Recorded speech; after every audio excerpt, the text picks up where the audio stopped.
વિદ્યાર્થી મિત્રો, ઓનલાઈન એજ્યુકેશનમાં આપણું હાર્દિક સ્વાગત છે। Standard 12th subject economics and chapter અર્થશાસ્ત્રમાં આલેખ, તેમની અંદર તમે જે જોઈ ગયા કે અર્થશાસ્ત્રના અભ્યાસમાં ટેકનોલોજીનો ઉપયોગ, તો એમાં કેટલા બે ટેકનોલોજીનો ઉપયોગ કરવામાં આવે છે, તો કોમ્પ્યુટર ટેકનોલોજી અને બીજું ઇન્ટરનેટ ટેકનોલોજી। એની અંદર આપણે હવે જોવાનું છે તો કોમ્પ્યુટર ટેકનોલોજી। કયું? Computer technology. કોમ્પ્યુટર ટેકનોલોજીના કેટલા ભાગ પડે છે? તો 5। એક, પ્રેઝન્ટેશન બનાવવા। કોમ્પ્યુટર ટેકનોલોજીના 5 પેટા વિભાગ પડે છે। એક તો તેનો ઉપયોગ અથવા તો કોમ્પ્યુટર ટેકનોલોજીનો ઉપયોગ કઈ કઈ બાબતમાં થાય છે, તો પ્રેઝન્ટેશન બનાવવા અથવા તો તૈયાર કરવા માટે, પછી એક્સેલ વર્કશીટ બનાવવા માટે, પછી આકૃતિ અથવા તો આકૃતિ અને આલેખો દોરવા માટે, પછી અભ્યાસ સામગ્રીને સાચવવા માટે અને અન્ય સાધનો માટે। એટલે હવે આપણે જોઈએ તો કોમ્પ્યુટર ટેકનોલોજી। કોમ્પ્યુટરથી અર્થશાસ્ત્રનો વિદ્યાર્થી અજાણ નથી। આપણે શાળામાં કોમ્પ્યુટરનો ઉપયોગ અવારનવાર કરીએ છીએ। ઉપરાંત ઘણા બધા વિદ્યાર્થીના ઘરોમાં પણ કોમ્પ્યુટર વસાવેલા હશે જ। અરે, હવે તો તમારા મોબાઈલ ફોન પણ કોમ્પ્યુટરનું કામ આપી શકે તેવા જોવા મળે છે। આવા અભ્યાસમાં આપણે કોમ્પ્યુટરનો ઉપયોગ વિવિધ રીતે કરી શકીએ તેમ છીએ। એટલે આપણે જોઈએ તો કોમ્પ્યુટરની અર્થશાસ્ત્રમાં વિદ્યાર્થી અજાણ નથી, એટલે કે કોમ્પ્યુટરને કારણે વિદ્યાર્થી છે તે અર્થશાસ્ત્ર બાબતે અજાણ નથી હવે રહ્યો। તેને બધા વિશેની જાણકારી મળે છે અને અમુક જગ્યાએ તો તમે જોતા હોય તો તમારા ઘરે પણ કોમ્પ્યુટર હશે, તમારા ઘરે પણ કોમ્પ્યુટર વસાવેલા હશે। અને અત્યારે તો તમે જુઓ તો મોબાઈલ શું કોમ્પ્યુટર કરતાં પણ વધારે કામ કરે છે। મોબાઈલ કોમ્પ્યુટર કરતાં પણ વધારે સારું કામ કરે છે અથવા તો કોમ્પ્યુટર જેવું જ કામ કરે છે। અત્યારે એન્ડ્રોઈડ ફોન આવી ગયા, સ્માર્ટફોન આવી ગયા, તો આ ફોન દ્વારા પણ આપણે કોમ્પ્યુટર જેવું જ કાર્ય કરી શકીએ છીએ। કોઈકની ઘરે કોમ્પ્યુટર હોય, લેપટોપ હોય, ટેબ્લેટ હોય, કોઈકની ઘરે ના હોય તો કોઈકની ઘરે એન્ડ્રોઈડ અથવા તો સ્માર્ટફોન હોય, તો તે પણ કોમ્પ્યુટર જેવું જ કામ ફોન દ્વારા કરી શકે છે। તો આપણે જોઈએ તો કોમ્પ્યુટર ટેકનોલોજી આપણને કઈ કઈ બાબતોમાં ઉપયોગી છે, તો પ્રેઝન્ટેશન બનાવવા તૈયાર કરવા માટે આપણને કોમ્પ્યુટર ટેકનોલોજીનો ઉપયોગ થાય છે। એક્સેલ વર્કશીટ બનાવવા માટે ટેકનોલોજીનો ઉપયોગ થાય છે। પછી આકૃતિ અથવા તો આલેખો દર્શાવવા માટે કોમ્પ્યુટરનો ઉપયોગ થાય છે। પછી અભ્યાસલક્ષી જે સામગ્રીઓ સાચવવાની હોય, સાચવવા માટે કોમ્પ્યુટર ટેકનોલોજીનો ઉપયોગ થાય છે અને અન્ય સાધનો માટે પણ કોમ્પ્યુટરનો ઉપયોગ કરવામાં આવે છે। એની અંદર પ્રેઝન્ટેશન બનાવવા અથવા તો તૈયાર કરવા માટે, પ્રેઝન્ટેશન બનાવવા માટે પણ કોમ્પ્યુટરનો ઉપયોગ થાય છે। કેવી રીતના કે તમે જોતા હોય તો અમુક એવી મોટી મોટી કંપનીઓ આવે, તો મોટી મોટી કંપનીઓની અંદર એ લોકો શું કરે છે કે પહેલાં તો તે કંપનીનું જે કાર્ય છે અથવા તો તે કંપની છે તેનું આખું શું કરે છે, પ્રેઝન્ટેશન તૈયાર કરે છે, એક પ્રોજેક્ટ આખો તૈયાર કરે છે અને તે પ્રોજેક્ટને શું કરે છે, તે કોમ્પ્યુટર દ્વારા આખો પ્રેઝન્ટેશન કરે છે, એટલે કે સામે રજૂઆત કરે છે। જે એના મેનેજરો હોય અથવા તેના જે કંપનીના માલિક હોય તો તેમની સામે શું કરે છે, તે પ્રેઝન્ટેશન રજૂ કરે છે અને તે પ્રેઝન્ટેશન દ્વારા તે કંપનીના કાર્યો વિશે જાણકારી આપે છે। અથવા તો એના જે કોઈ અંદાજપત્રો, કોઈક સાઇડ લાઇટો બનાવવાની હોય તો તે શું કરે છે કે પ્રેઝન્ટેશન દ્વારા તે બનાવીને તેના માલિક અથવા તો મેનેજર સામે તે રજૂ કરે છે। એક્સેલ વર્કશીટ, તો એક્સેલ વર્કશીટની અંદર આપણે શું કરીએ છીએ કે આંકડાકીય માહિતીઓ છે, આંકડાકીય માહિતીઓને રજૂ કરવા માટે આપણે કયો એક્સેલ વર્કશીટનો ઉપયોગ કરીએ છીએ। જ્યારે એક્સેલ વર્કશીટ એ શું છે, આંકડાકીય માહિતી દર્શાવવા માટેનું એક સાધન છે। એટલે કે આપણે કોમ્પ્યુટર દ્વારા આપણે આંકડાકીય માહિતીઓ અથવા તો આંકડાકીય માહિતીઓ કેટલી છે તે જોવા માટે, તપાસવા માટે આપણે કોમ્પ્યુટર ટેકનોલોજીનો ઉપયોગ કરી શકીએ છીએ। એની અંદર આપણે જે પ્રેઝન્ટેશન બનાવવા, તૈયાર કરવા માટે અર્થશાસ્ત્રના સિદ્ધાંતો કે અટપટી આંકડાકીય માહિતીને પાવરપોઈન્ટ પ્રેઝન્ટેશન દ્વારા ખૂબ જ સરળતાથી સમજાવી શકે છે।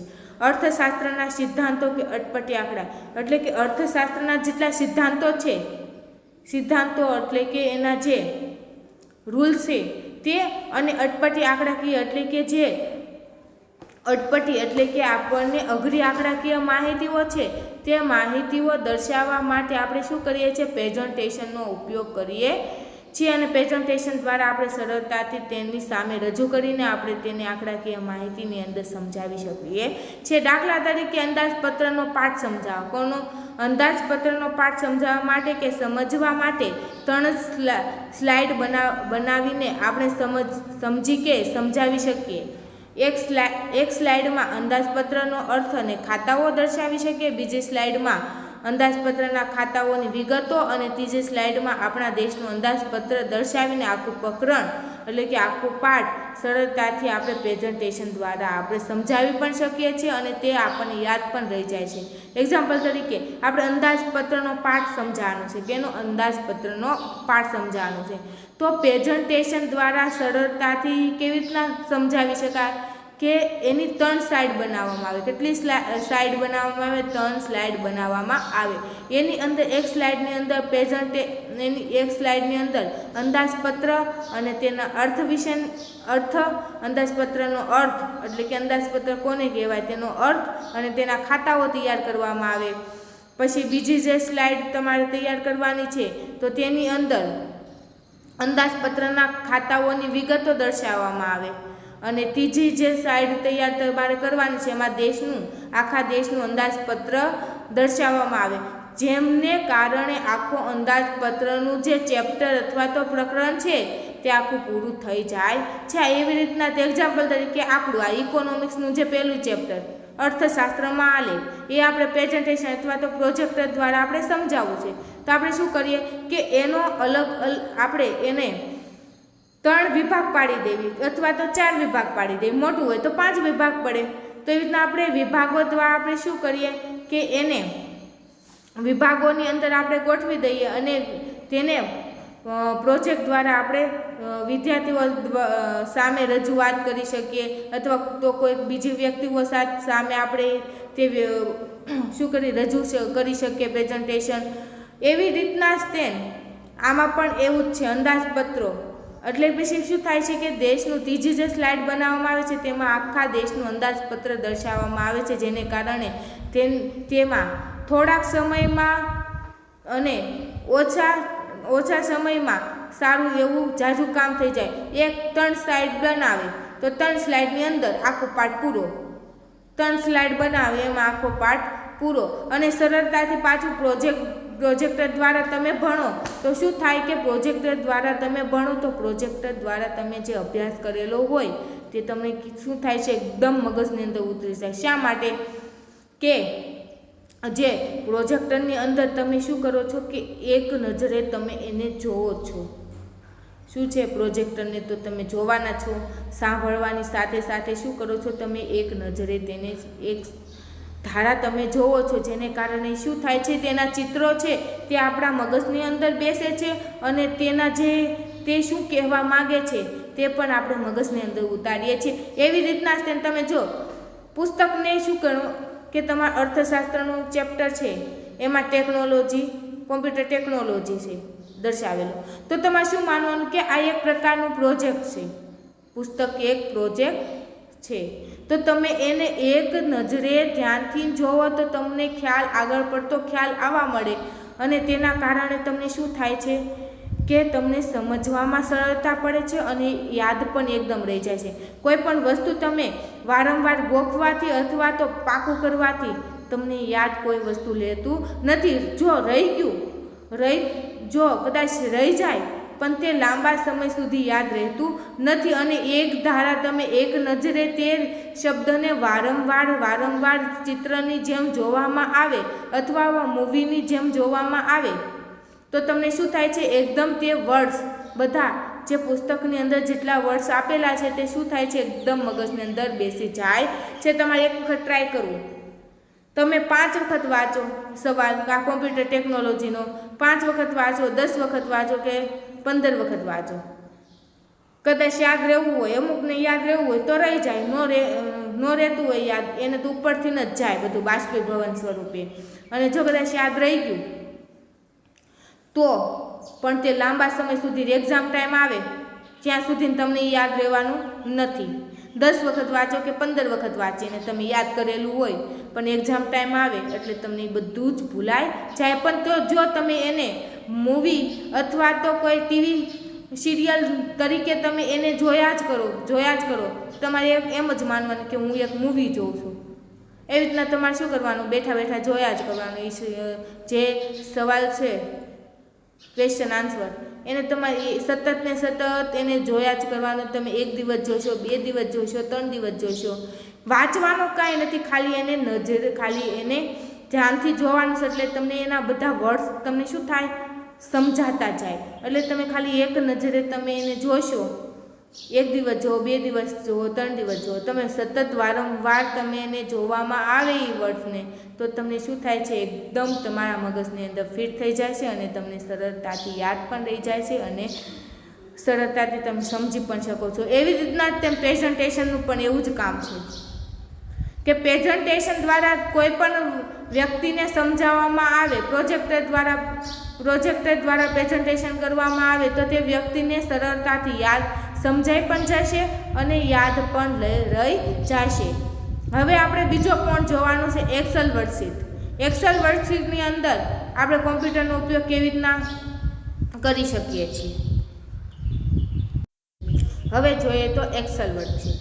એક્સેલ વર્કશીટની અંદર અર્થશાસ્ત્રમાં મોટા પ્રમાણમાં આંકડાકીય માહિતીનો ઉપયોગ થાય છે.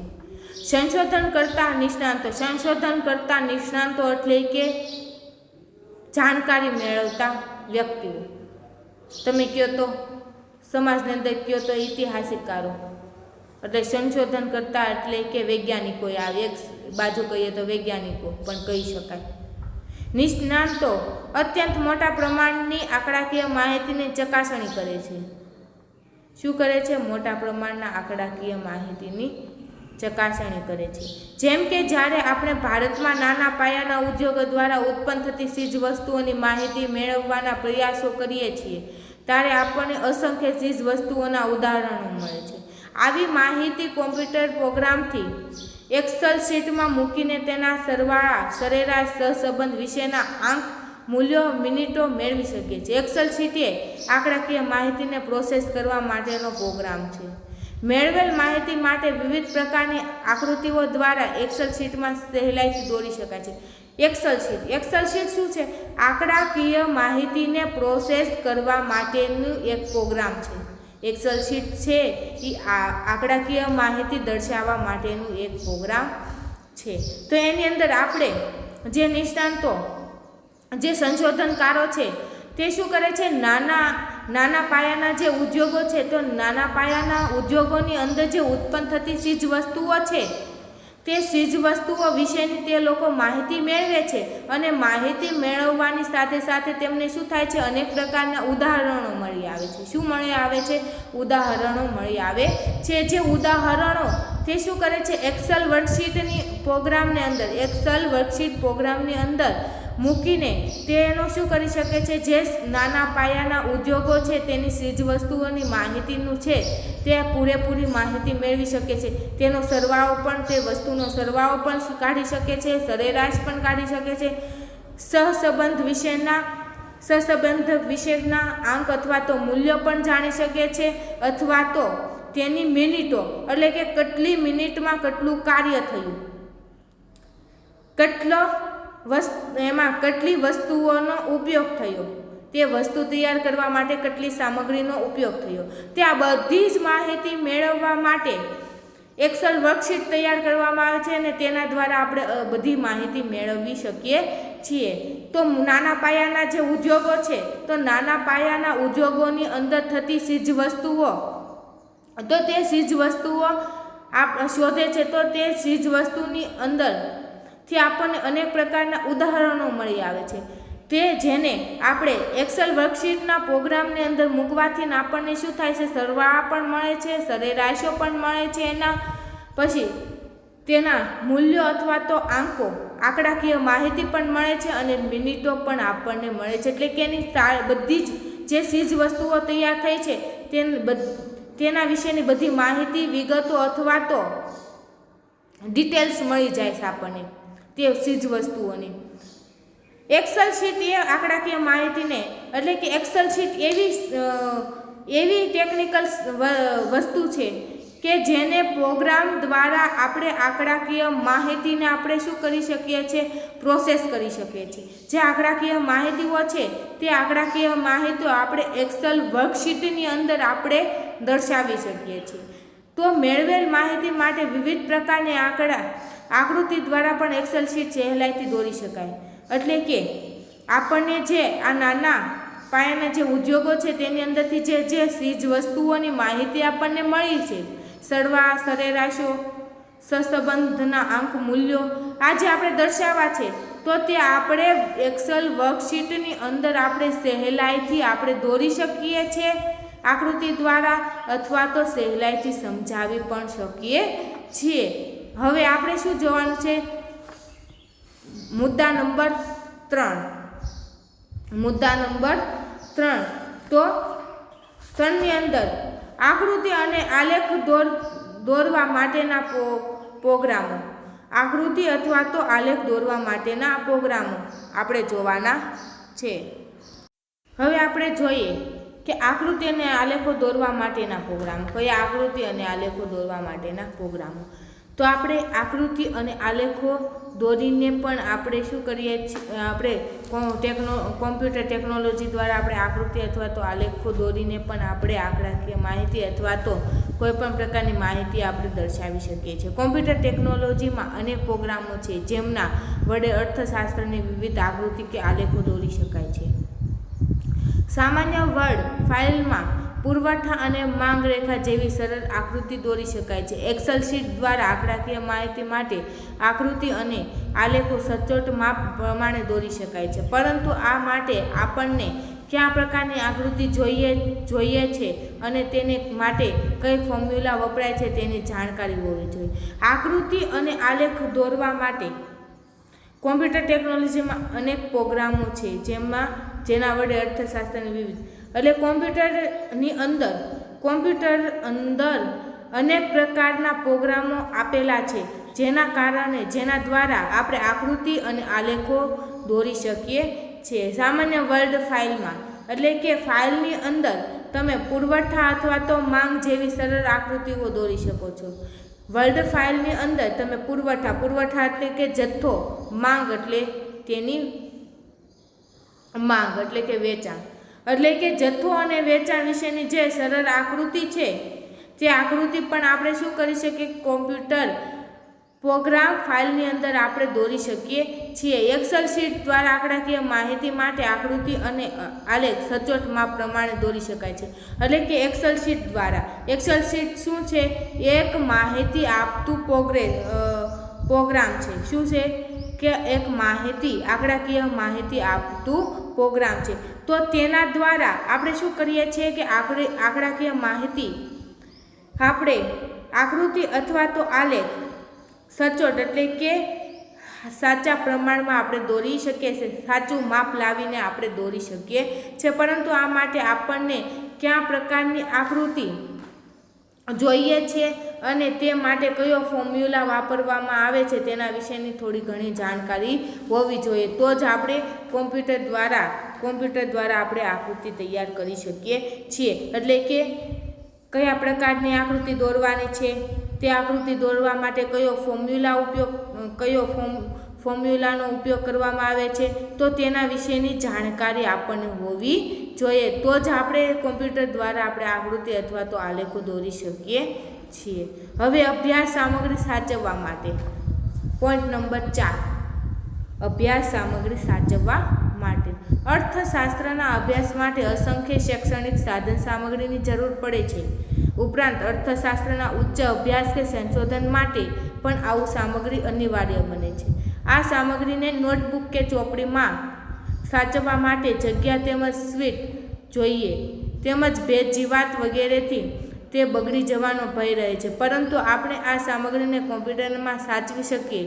ઉપરાંત હાર્ડ ડિસ્ક કે પેન ડ્રાઈવમાં તેને સાથે રાખીને પણ ગમે ત્યાં લઈ જઈ શકાય છે. ઈમેલમાં સાચવીને ના કોઈ પણ ખૂણે બેસીને તેને વાંચી શકીએ છીએ. આમ આજીવન આપણા અભ્યાસની સામગ્રીને સાચવી શકીએ છીએ અને ડ્રોપબોક્સ, ગૂગલ ડ્રાઈવ, ડિજિલોકર વગેરે વ્યવસ્થા પણ ઉપલબ્ધ છે.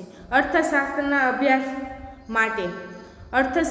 અભ્યાસ માટે શૈક્ષણિક સાધન સામગ્રીની જરૂર પડે છે. એટલે કે શૈક્ષણિક એટલે કે જે ભણેલા છે, ભણતર એટલે કે શિક્ષણ સાધન સામગ્રીની જરૂર પડે છે. આ ઉપરાંત અર્થશાસ્ત્રના ઉચ્ચ અભ્યાસીય સંશોધન માટે પણ આવું સામગ્રી અનિવાર્ય છે. એટલે કે અર્થશાસ્ત્રના ઊંચા અભ્યાસ માટે એટલે કે અર્થશાસ્ત્ર વિશેની જાણકારી, ધંધા વિશેની જાણકારીઓ અથવા તો સંશોધનો દ્વારા જે મળેલી માહિતીની જે જાણકારી અથવા તો માહિતી સાચવવા માટે આપણને આ સામગ્રી વધારે મહત્વની બને છે. આ સામગ્રી આપણે નોટબુક અથવા તો ચોપડીની અંદર નોંધવી, ચોપડીની અંદર સાચવવામાં આવે તો પછી આ નોટબુક અને ચોપડી આપણને શું કરે છે? એક તો જગ્યા રોકે છે અને તેને ભેજ લાગતા અથવા તો જીવાત પડતા તે શું થાય છે? બગડી જવાનો પણ ભય રહે છે. જીવાત પડે તો શું થાય કે અમુક લાંબા સમય સુધી તે જે ચોપડા, જે સામગ્રીની અંદર જે માહિતી મળી છે તો તે માહિતી આપણે શેની અંદર નોટબુક અથવા તો ચોપડીની અંદર નોંધી છે તો તે ચોપડી અથવા તો નોટબુકને આપણે ફેંકી દેવાતી નથી, એને સાચવવી પડે. શું કરવી પડે? સાચવવી પડે. ગમે ત્યારે ગમે એ રીતે આપણને ઉપયોગમાં આવે ત્યારે તે આપણે જોઈએ, એટલે ફેંકી તો ન જ દેવાય.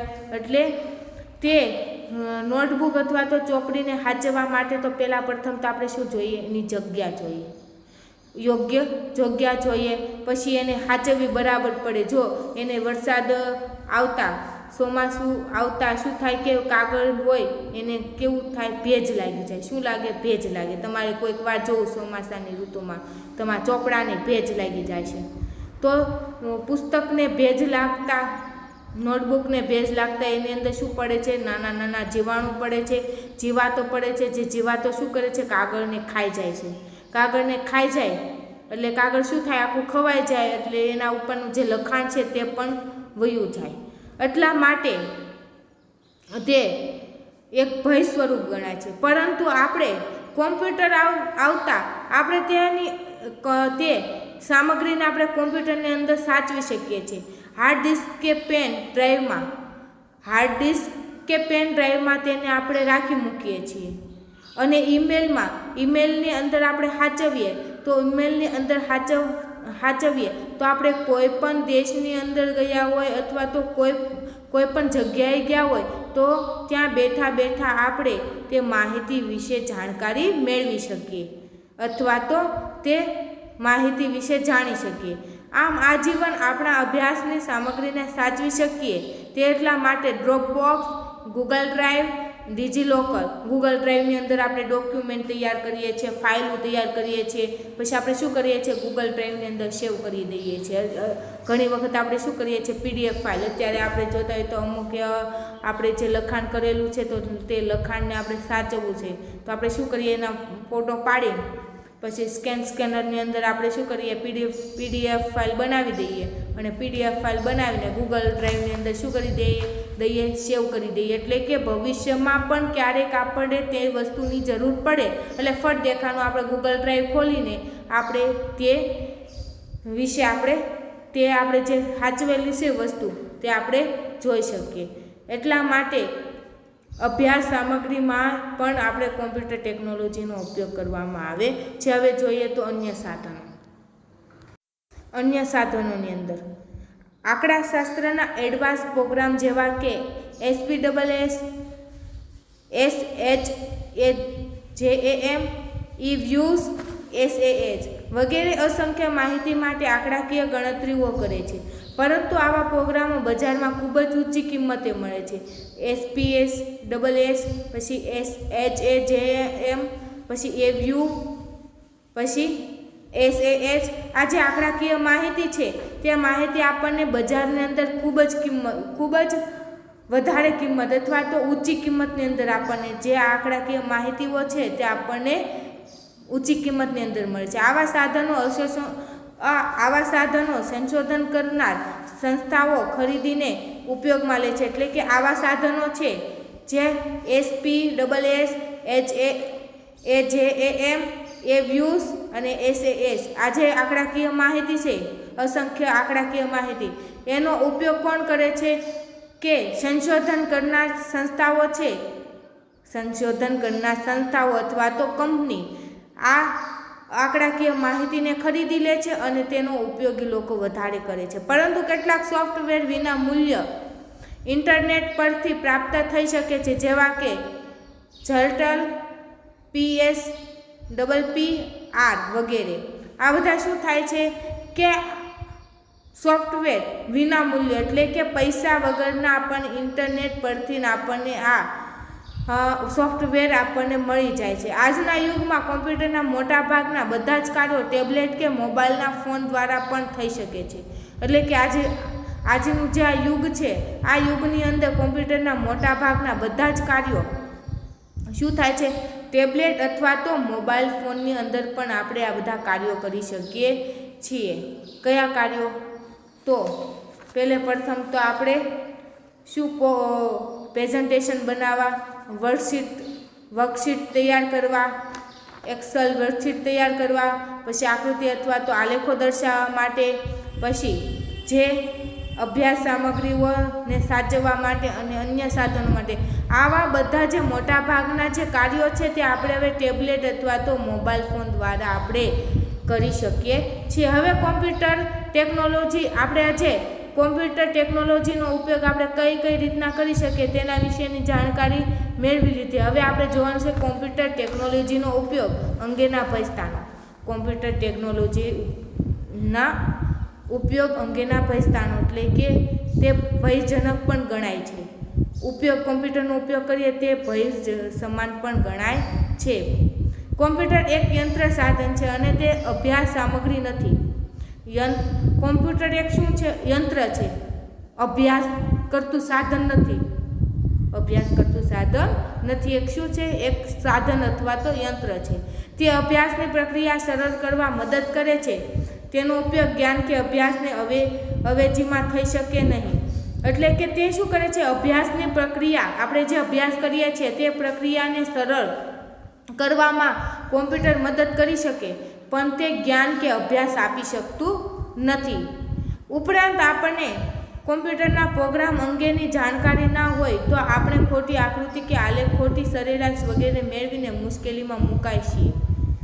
એટલે આપણને ઘણી વખત આપણને શું થાય છે? કોમ્પ્યુટરના પ્રોગ્રામો વિશે આપણને પૂરેપૂરી જાણકારી અથવા તો માહિતી હોતી નથી.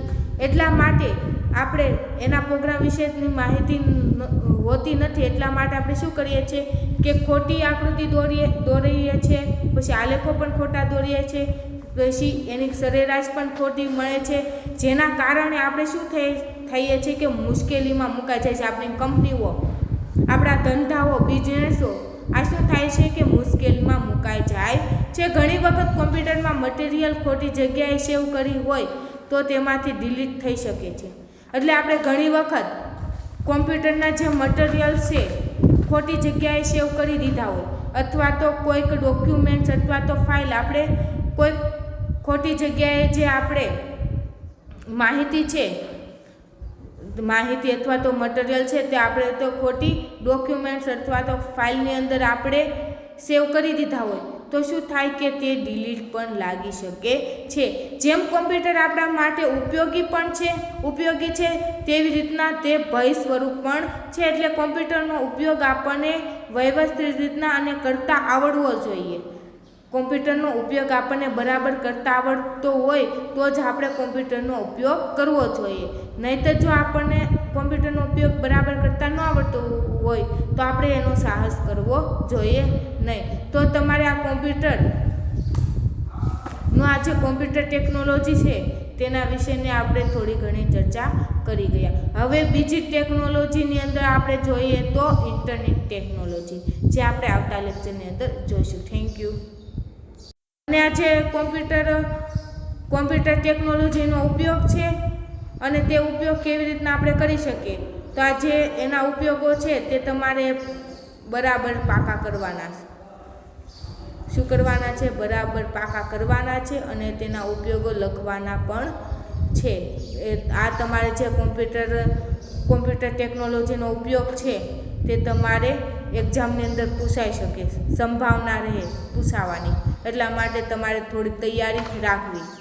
હવે આપણે ઇન્ટરનેટ ટેકનોલોજી હવે આપણે આવતા લેક્ચરની અંદર જોઈશું. Thank you.